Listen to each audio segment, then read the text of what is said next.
지금 남성중학교 같은 경우는 역사가 1에서 39페이지가 시험범위예요.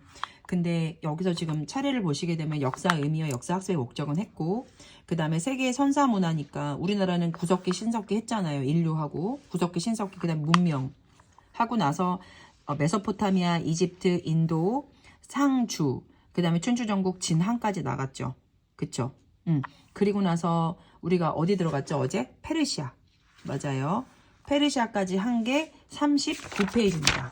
지금 책을 보시게 되면 인류 지나갔고요. 구석기, 신석기, 문명 끝났어요. 그쵸? 그 다음에 페르시아 끝났고요.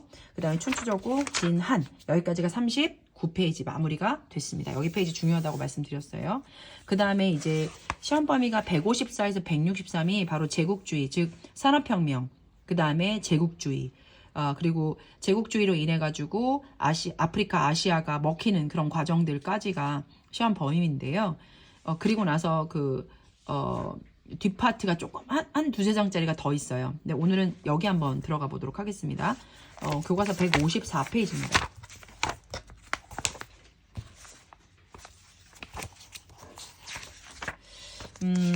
오늘은 지난번에 산업혁명 했으니까 여긴 살짝 정리를 한번 해볼 거고요.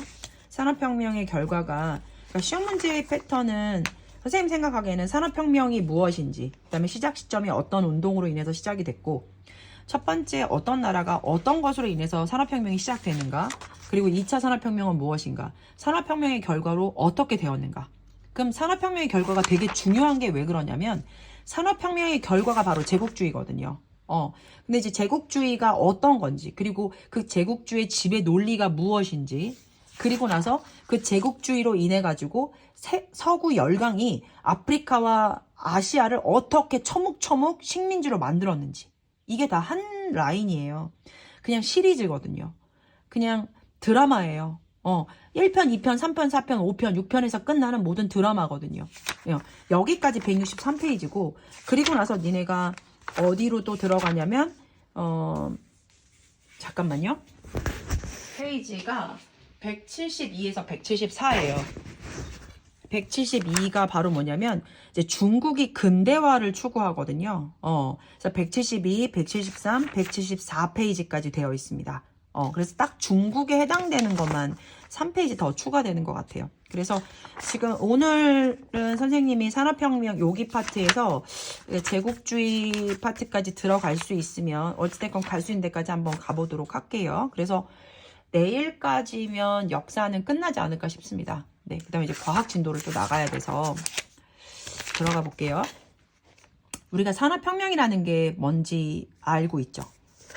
산업이라는 게 뭔지, 그리고 그 산업이 어떤 나라가 먼저 시작했는지. 영국에서 산업혁명이 일어났다는 얘기입니다. 굉장히, 영국이라고 하면 유럽이죠. 유럽에서 가장 먼저 시작을 했던 게 그러니까 산업혁명이, 산업이라는 게 바로 뭐냐면 공장적인, 즉 산업이잖아요. 산업. 그쵸?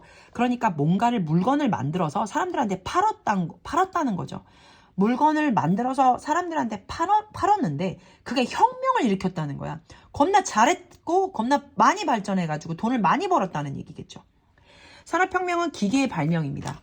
자, 기계의 발명, 그리고 기술의 혁신으로 생산력이 급증해가지고 사회가 홀딱 뒤집어진 거예요. 기계의 발명, 기술의 혁신, 생산력이 급증됐네, 와싸, 돈 많이 벌었다. 이렇게 되는 거죠. 그게 산업혁명이에요. 그러니까 영국이 이거를 딱 맛보니까 영국에서 가장 먼저 시작이 된 거잖아요. 영국은 명예혁명이라고 해가지고 옛날에 그 왕들이 뭔가를 좀 잘못했어요. 그래가지고 어떤 여러 가지의 혁신을 일으켜가지고, 혁명이 일으켜가지고 굉장히 많이 이렇게 성숙된 정치 형태로 바뀐, 이거는 이제 또 2학기 때 배워요. 명예혁명 되게 재밌거든요. 어쨌든 명예혁명 이후에 정치가 되게 안정됐어요. 그렇다 보니까 얘네들이 뭐 할 거밖에 없어요. 돈 벌 거밖에 없는 거예요. 이제 이제 뭐 하자, 돈 벌자. 그래서 경제가 발전이 된 겁니다. 그런 분위기가 사회에서 만들어진 거예요. 또한 인클로저 운동이죠. 자, 첫 번째 산업혁명이 만들어질 수밖에 없는 배경은 굉장히 안정됐다, 사회가. 두 번째 또는 뭐냐면 인클로저 운동이 벌어져서 많은 사람들이 이제는 뭐 하지 않고, 농업을 하지 않고 사회로 나왔다는 얘기죠. 그건 여기 자세하게 나와 있으니까 더 이상 얘기 안 할게요. 인클로저 운동으로 이제 이 사람들이 공장으로 쏟아져 나왔다는 거죠. 그러니까 이제 시골에서 이제 도시로 좀 나온 거죠. 그리고 철이나 석탄과 같은 천연 자원이 풍부했다. 그리고 일찍부터 넓은 식민지를 확보하여 원료 공급지와 상품 판매처로 활용할 수 있었다. 이건 조금 나중의 이야기인데, 인클로저 운동으로 일터를 잃은 농민들이 농촌을 떠나서 산업 생산의 중심지로 도시로 이동했잖아요. 그래서 공장에서 필요한 값싼 노동력을 제공했어요. 그리고 철이나 석탄 같은 천연 자원이 풍부했던 건 왜 그러냐면, 너네 기계가 돌아가려면 기계도 밥을 줘야 되잖아요. 그게 바로 뭐냐면 그 자원이 바로 철이나 석탄이었어요. 걔네를 계속 줘야 기계가 돌아가거든요. 그래서 일찍부터 이렇게 천연 자원이 풍부했다는 얘기죠. 그래서 일찍부터 넓은 식민지를 확보할 수 있었다는 거야. 그래서 그런 거를 이제 추구하고 이렇게 쳐다보고 있었다는 거지. 얘네들은. 영국 애들은 원료 공급지라는 게 뭐냐면 철이나 석탄이 계속 필요하잖아. 그러니까 이게 어디서 갖고 오지? 하다 보니까 아프리카나 아시아 쪽을 쳐다보고 있었던 거야. 저기서 갖고 올까? 저기 가가지고 싸게 갖고 오면 안 될까? 이런 생각을 하고 있었던 거지.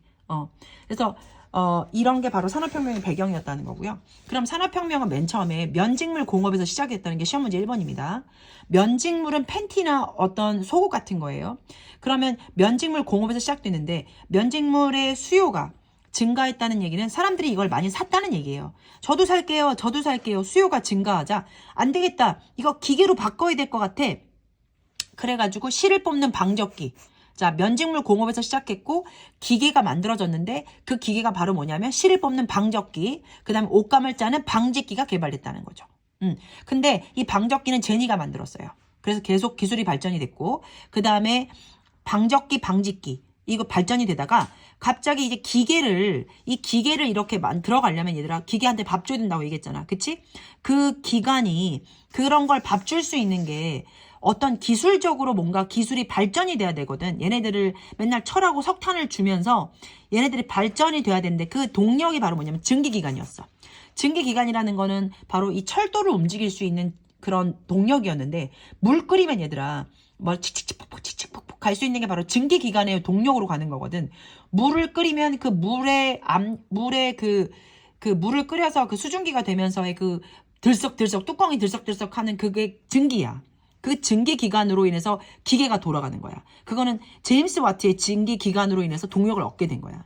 그러니까 직물 생산량이 어떻게 됐어? 크게 증가했겠지. 그러면서 면직물 공업이 간의 수공업이라는 건 뭐냐면 집에서 3, 4, 5 아줌마들이 공장 돌리는 것처럼 되다가 갑자기 공장제 기계 공업으로 바뀌게 된 거지. 수백 명이 모여가지고 공장이 돌아가는 거야. 다시 면직물 공업에서 시작했다. 그리고 제니가 만든 실을 뽑는 방적기, 그 다음에 옷감을 짜는 방직기서부터 시작이 됐고, 그 다음에 제임스 와트가 기계를 돌릴 수 있는 동력인 증기기관을 만들어가지고 증기기관 때문에 공장제 기계 공업으로 발전할 수가 있었다. 증기기관으로 기계를 돌리니까 갑자기 생산량이 엄청 많아진 거야. 그래가지고 간의 수공업에서 공장제 기계 수공업으로 바뀌었다.